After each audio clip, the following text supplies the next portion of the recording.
欢迎来到女明星新闻渠道，点击订阅频道，不要错过当天最热门的新闻。赵丽颖晒跳舞视频，挥舞双手，扭动身姿，十分可爱。8月26日，赵丽颖在社交平台发布一则视频，并配文：“随便画画，别管我啦。”视频中，赵丽颖穿着杂志封面新造型，挥舞双手，扭动身姿，十分可爱。赵丽颖又迎来一部待播剧，80后男主是老搭档，网友坐等追剧。成功的人永远是那种敢于冒险的人，他们永远知道该如何演才是正确的选择。在剧本中，一旦发现了问题，能够及时调整演技，避免过多的错误。身为大家眼中的当红花，赵丽颖拥有众多标签。关于她又迎来一部待播剧《与凤行》，被认为大制作，合作的80后男主角是老搭档，被许多网友认为又要坐等追剧，有望创造出一股收视狂潮，为大家带来更多期待。一位有点底气的演员，需要懂得挑选一个适合的角色，才能够让自己处于最佳状态，演技得到更好的发挥。而一个合格的演员，必须具备一种毅力，不论身处什么环境，都应该保持冷静，不忘初心，这样才能走向更高的层次。赵丽颖拥有的实力被认为是顶流，参与的一些作品总能够吊足大家的胃口，给观众持续带来一连串的惊喜，让观众感受到剧情的波澜起伏。这个世界上没有什么捷径能够让你一步登天，就算你是一个有名的演技派，依旧要按照既定的轨迹慢慢爬升。在这条道路上，不管是什么人，你都要做好摔跤的准备。在演艺圈打拼是残酷的，谁也无法料到自己能不能够走到最后，攀上顶峰。赵丽颖再次迎来一部待播剧《与凤行》，演员阵容相当豪华，被判定为这是一部有盼头的剧本，值得熬夜追。在演戏这条路上，只能不停地去奋斗，因为一旦选择退缩，或许一辈子就只能止步于此。一位刚刚跨入戏圈的新人，往往是从零基础起步，然后一路披荆斩棘。这一条路不仅困难，还十分漫长。但是，一旦成功了，就能够值得别人尊敬，可以成为导演眼中的香饽饽。赵丽颖的演艺经验被认为相当传奇，从一个小角色逐渐成为大家眼中的实力派，这一路相当坎坷，也是非常励志。有时候，一位新人跨入演艺圈，孤立无助，没有资源，没有经验，甚至没有任何人脉，但是却能靠着坚韧的意志力一路走下来，并且越走越高，那么就足以被称之为励志典范。当然，在演艺圈中还有另外一种说法，只有在最艰苦的时刻，才看出一个人真正的实力。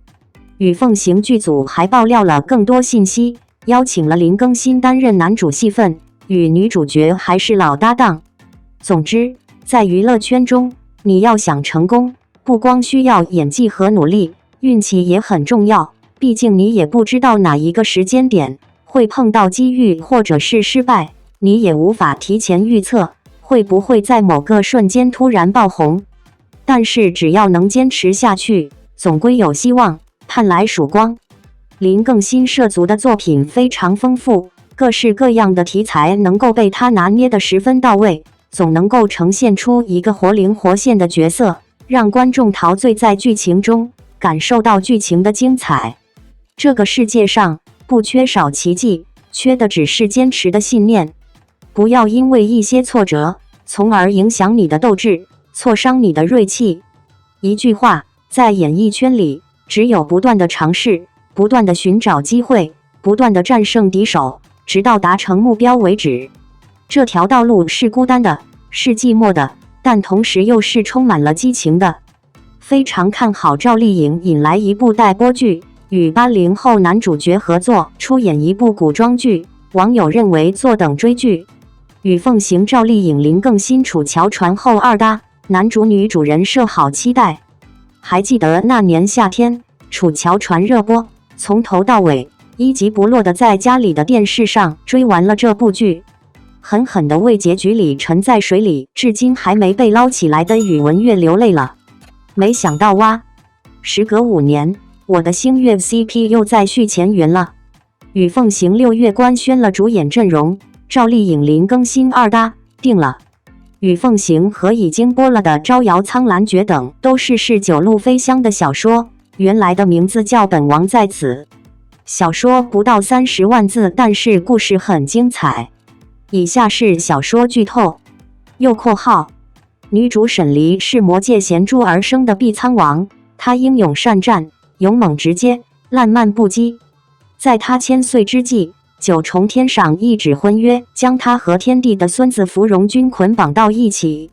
芙蓉君容貌旖旎，性格还算温和，但花心成性，处处沾花惹草。沈离很是不满被安排和这样一个人定下婚约，于是逃到人间。沈离真身是凤凰，在人间意外被猎人拔了满身金灿灿的羽毛，光秃秃的被贩子当作肉鸡拿去卖。男主行止是世界上仅存的最后一个神，常居天外天，庇佑世间。他因自身原因转世成人行云，但孟婆汤洗不掉他神的记忆，所以行云虽然肉体凡胎，但有神的记忆。市集之上，他认出女主，把女主买回来养着，两人在人间鸡飞狗跳的度过了一段轻松的时光。沈离爱上了凡人行云，行止却因为神不能动感情，虽然同样心动了，但并没有回应。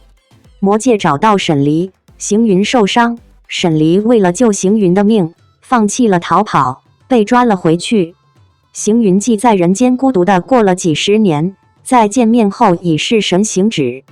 他装作不认识沈离，到魔界加固虚天渊的封印。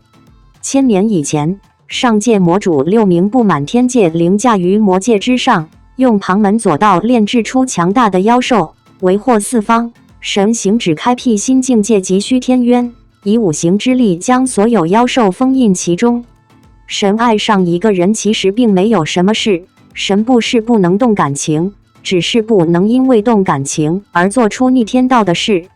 如果神遭到天罚，就会消失殆尽，他在世界的力量也会一起消失，与虚天渊相连的魔界也会受到严重的影响，彼时天外天亦会坍塌，碎片落下，将对9重天和人间造成巨大的伤害。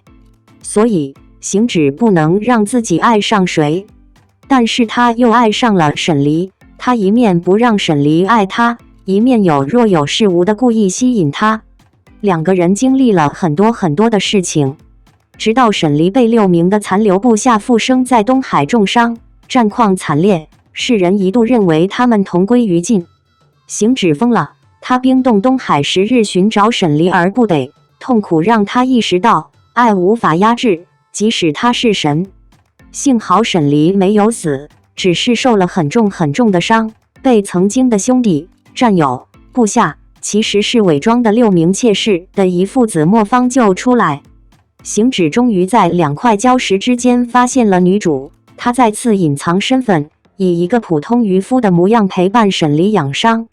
沈离因融合了他出生时衔的碧海苍珠力量和自身逐渐的力量难以融合，而修为全无，五感时常消失。行止带他去找到比行止岁数还大的蛇妖，帮他融合力量。因复生的出现，行止和沈离落入一个难以逃脱的洞穴。融合力量需要脱掉衣服贴身疏通，蛇妖和复生之流打斗，迫于无奈，行止帮助沈离治疗，